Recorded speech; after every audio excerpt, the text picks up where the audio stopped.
Thursday, December 8th, 2022. We are closing in on the end of this year. And Britney Griner is free. Almost. She's apparently on a plane back to the United States. So that was a nice morning surprise. Um, and and I mean, I have to say, I don't like these prisoner swaps because we gave away a dangerous, deadly criminal for a lesbian who had a little bit of pot. Um, and, she was, I get why she was incarcerated and why they made such a big deal out of her. And Putin likes to make himself look strong.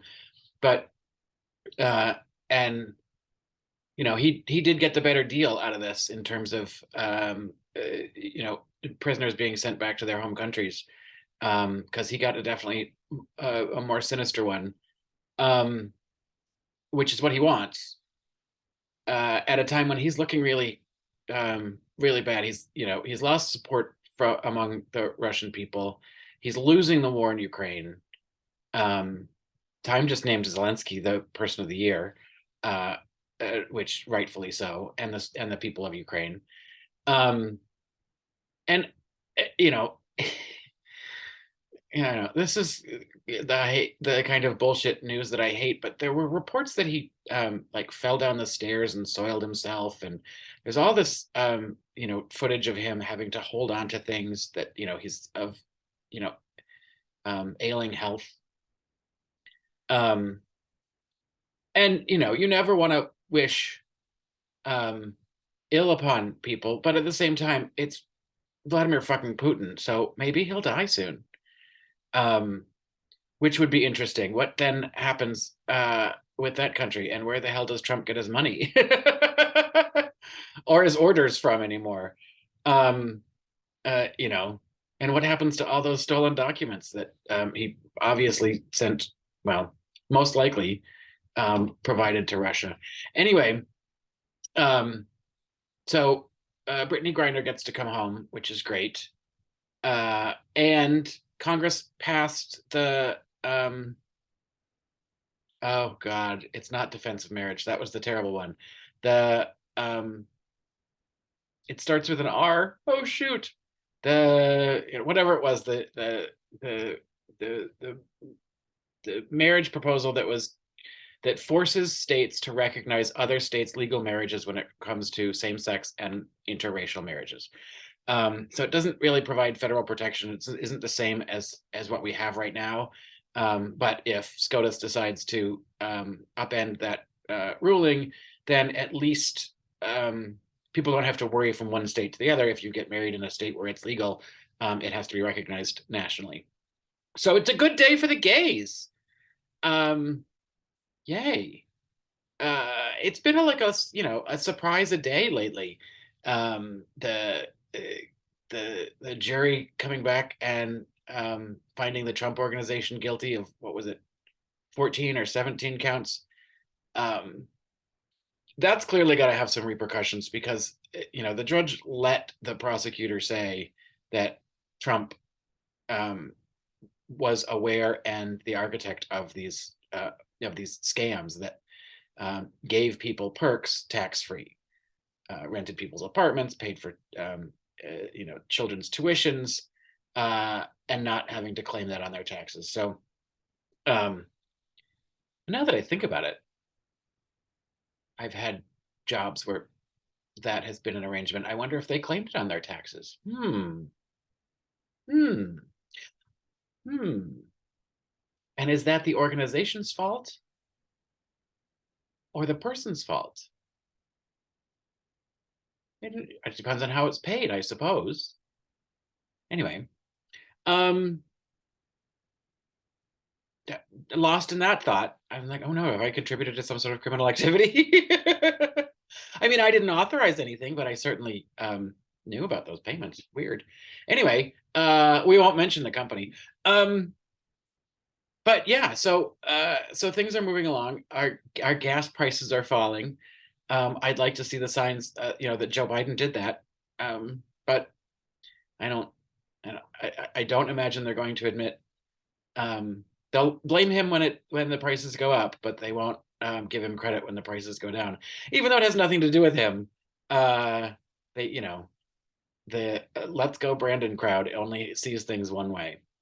And there's a bunch of people mad about the Britney Griner exchange, that she should just stay there because she hates America. Like, who the fuck do they think they are? She went to Russia to make money because she doesn't get paid as much as she should in the WNBA. This is about the fucking sexism and patriarchy, and the WNBA is it's a for-profit business, and it does quite well. Do you remember that whole thing with the soccer association, that how little the women got paid compared to the men, but the women's teams in US soccer have far outpaced the men's teams in world competition. So it's about equity, people, but they don't want to hear that.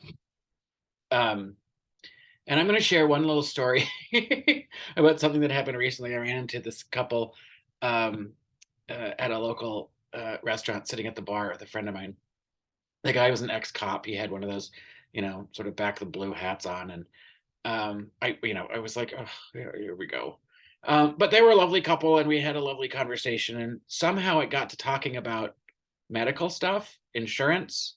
And I think one of them was talking about one of their kids, and how, I guess the wife was, and she was, how great Medicaid was, or one of the things. I think it was Medicaid. And the person I was with was like, yeah, I got my baby was Medicare, because she went, yeah, that's why we want Medicare for all.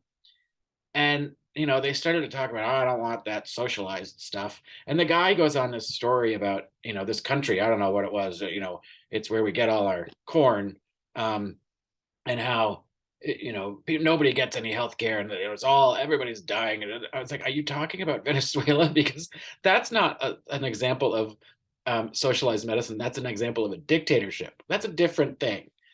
And I said, I know that socialism sounds like a big scary word, but we already have socialist principles in this country. Our library system, our public school system, and then I said, our firefighters, our police system, that's all part of a socialist mechanism. And he goes, I've never heard anybody call the police socialist. And I said, well, socialism is about everybody contributing for the greater good.